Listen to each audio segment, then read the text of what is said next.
नमस्कार, मैं हूं विकास सुखीजा। आप देख रहे हैं अब तक टाइम्स। दोस्तों, हम पहुंचे हैं करनाल के मार्केट कमेटी कार्यालय में।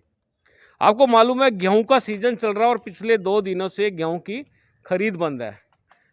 ये आपको मामूली सी छोटी सी जानकारी है, लेकिन बड़ी जानकारी जो मैं आपको देने जा रहा हूं कि इस बार करनाल अनाज मंडी और घरौंडा अनाज मंडी में गेहूं खरीद को लेकर बड़ा मोटा घोटाला होने का समाचार बाहर आ गया है।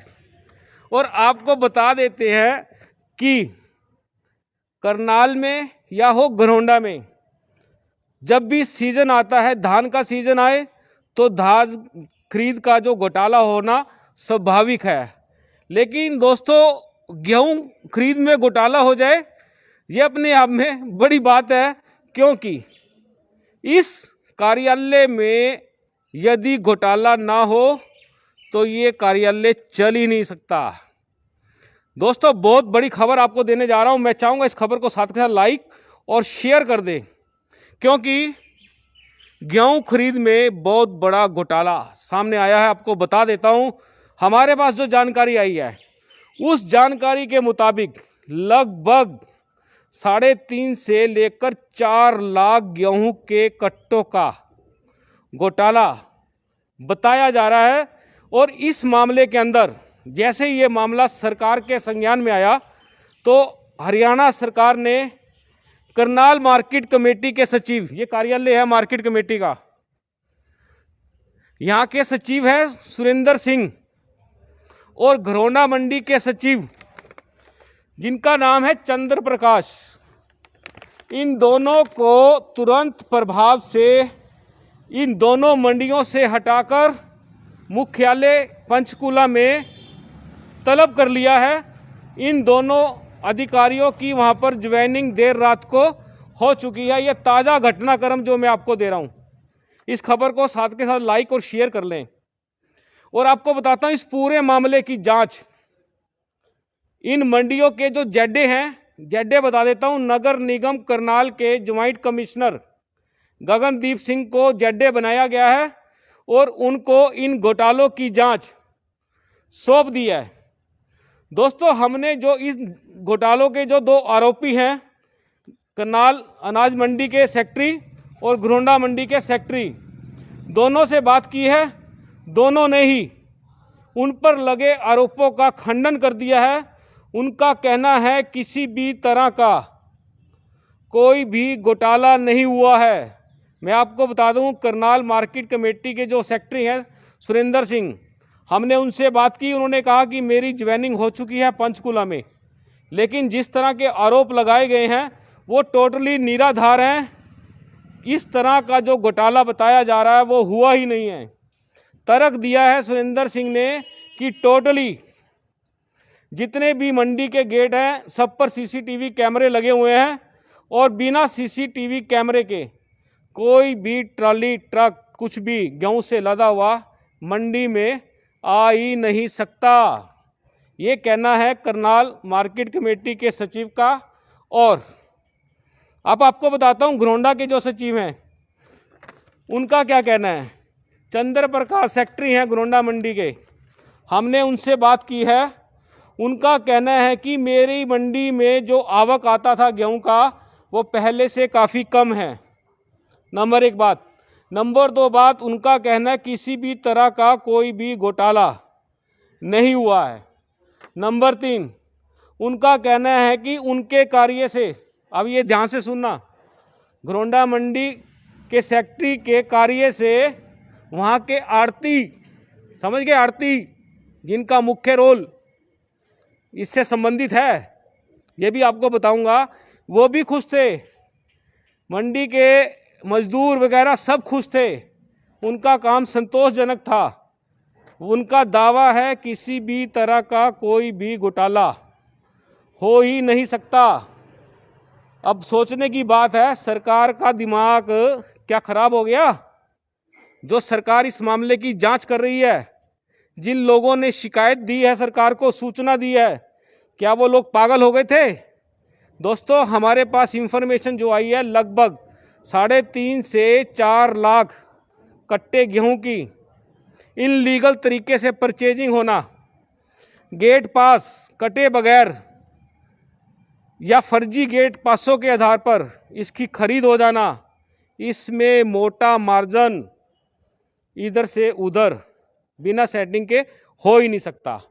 मैं खुद इस खबर को लेकर आपके सामने आया हूं क्योंकि आपको मालूम है कि अब तक टाइम्स, विकास सुखीजा पत्रकार, इस तरह के मामले ज़रूर उजागर करता है क्योंकि ये कहीं ना कहीं हमारी व्यवस्था पर चोट मारने का काम किया जा रहा है। दोस्तों, आपको बताता हूँ ये खेल कैसे खेला जाता है। हमने, उससे पहले एक जानकारी दे रहा हूँ कि हमने रात को ही जो जेडे हैं, करनाल नगर निगम के ज्वाइंट कमिश्नर गगनदीप सिंह से बात की थी, तो उन्होंने बताया था कि सुखीजा जी, मैं इस समय कोविड की ड्यूटी से उत्तर प्रदेश के रुड़की में हूँ। यहाँ के लोगों को ऑक्सीजन पहुँचाना हमारा पहला कर्तव्य है, लेकिन हरियाणा सरकार ने उन्हें इस घोटाले की जांच सौंपी है और उनका दावा है कि जल्दी वहाँ से आने के तुरंत बाद इस घोटाले की जांच की जाएगी। जो दोषी होंगे उनके खिलाफ सख्त कार्रवाई होगी और जो दोष नहीं होंगे, जिन पे दोष सीधी नहीं होंगे, तो उनको क्लीन चिट दे दिया जाएगा। दोस्तों, ये अब तक टाइम्स की जो स्पेशल रिपोर्ट मैं आपको दिखा रहा हूँ, हम चाहेंगे आप इस खबर को साथ के साथ लाइक और शेयर कर दें। ऐसा हो ही नहीं सकता कि करनाल मंडी में या घरोंडा मंडी में धान की परचेजिंग हो या गेहूं की परचेजिंग हो और घोटाला ना हो। दोस्तों, हमने भी बड़ा बारीकी से इस विषय में गहराई से जानने का प्रयास किया कि आखिरकार ये घोटाला हुआ तो हुआ कैसे। ये बड़ा गंभीर विषय है और इसको आपको बताना बड़ा ज़रूरी है क्योंकि ये बिना सांठ गांठ के घोटाला हो ही नहीं सकता। इनमें कुछ आड़तियों का विशेष योगदान है और ये योगदान बिना मार्केट कमेटी कार्यालय के कर्मचारियों की मिलीभगत के हो ही नहीं सकता। जो इन्फॉर्मेशन है वो आपको बता देता हूँ। जहाँ कैमरे लगे हैं वहाँ से इस तरह का माल आता ही नहीं है और जहाँ कैमरे नहीं लिखे हैं वहाँ पर इसको एंट्री दी जाती है। सूचना ये है, देर रात को ये धंधा कारोबार होता रहा और इसकी शिकायत हरियाणा सरकार को दी गई, जिसके बाद सरकार ने सख्त कार्रवाई करते हुए इन दोनों सेक्रेटरियों को यहाँ से बदल दिया है और हेडक्वार्टर पर तलब कर लिया है। हमारे पास जानकारी है जल्दी इस घोटाले में मुकदमा दर्ज किया जाएगा और जो लोग दोषी हैं उनकी गिरफ्तारियां संभव नहीं है। मैं इसलिए कह रहा हूं ये बात क्योंकि अभी तक जितने मुकदमे दर्ज हुए हैं उसमें एक भी आरोपी दोषी की गिरफ्तारी नहीं हुई है। यहाँ ये विषय हरियाणा सरकार के लिए सोचने वाला है कि जो लोग दोषी हैं उनको तुरंत प्रभाव से उठाकर गिरफ्तार कर लिया जाना चाहिए और कोई अगर दोषी नहीं है, आरोप सिद्ध नहीं होते, तो उनके खिलाफ कोई कार्रवाई भी नहीं होनी चाहिए। अब बात करते हैं दोस्तों कि आखिरकार ये घोटाला होता कैसे है। मैं आपको बताता हूं और स्मरण कराता हूं कि हमने बड़ौली बाईपास से जो बॉर्डर पर एक खबर की थी, वहाँ काफ़ी किसान यूपी के अपना गेहूं लेकर हरियाणा में आने की फिराक में थे और कुछ लोगों के पास डायरेक्टली आड़तियों के मैसेज थे उनके मोबाइल्स पर, जिसको वो दिखाकर अंदर आना चाहते थे और हमें वहीं से डाउट था कि ये खेल शुरू हो चुका है। सरकार को मोटा फटका लग चुका है और हम इस पर नजरे गाड़े बैठे थे और ये खबर, हमारी जो खबर थी, जो हमने आपको बताई थी, वो सत्य साबित हो गई, वो सामने आ गई और ये घोटाला जो है ये सामने आ गया। हमारे पास इंफॉर्मेशन, पुख्ता इंफॉर्मेशन है। आप देख सकते हैं ये हमने जो तथ्य थे, ये तथ्य हमने जुटा रखे हैं, बहुत सारे तथ्य हैं मेरे पास। और आपको एक बात बताना चाहता हूँ, इस पूरे मामले में करनाल मार्केट कमेटी के 4 कर्मचारियों के भी नाम शामिल होने की सूचना है। मैं अभी आपको इनके नाम नहीं बताऊंगा, क्योंकि जब तक मेरे पास ऑथेंटिक जानकारी इनके नामों की नहीं आ जाती, मैं आपको बिल्कुल नहीं बताने वाला हूं। और जैसे ही मेरे पास ऑथेंटिक जानकारी आएगी तो मैं आपको ये जानकारी तुरंत अब तक टाइम्स के माध्यम से पहुंचा दूंगा। और मैं आपको बता रहा था कि ये खेल कैसे खेला जाता है। दोस्तों, इसमें कहीं ना कहीं किसान यूनियंस हैं, उनकी भी लापरवाही उजागर होती है। कारण मैं ये बात इसलिए कह रहा हूं कि किसान हरियाणा के हो, चाहे हो उत्तर प्रदेश के, या फिर सीमाई किसान हो, जो हमारे हरियाणा और उत्तर प्रदेश की सीमाओं पर है, जिनका हमारी फसल हमारा बोयरा पोर्टल के अंदर रजिस्टर्ड भी है, ये उन किसानों की बात है। और उनकी आड़ में जो दूसरे किसान यहाँ गेहूं बेचने आ जाते हैं, क्योंकि केंद्र सरकार का आदेश है कि कोई भी किसान अपनी फसल देश के किसी भी कोने में बेच सकता है। और घोटाले की जो नींव है वो यहाँ से रखी जाती है, क्योंकि उत्तर प्रदेश के किसान, उनका कहना है कि उनका गेहूं धान आसानी से सरकार द्वारा नहीं खरीदा जाता, ऐसा उनका कहना है। और इस चक्कर में वो यहाँ जो सीमा पर हरियाणा की मंडियां हैं, वहाँ अपनी फसलें बेचने के लिए पहुँच जाते हैं। और दोस्तों, आपको मालूम है हरियाणा में क्या हो रहा है? सुबह यूपी की परचेजिंग शुरू होती है और शाम को बंद हो जाती है।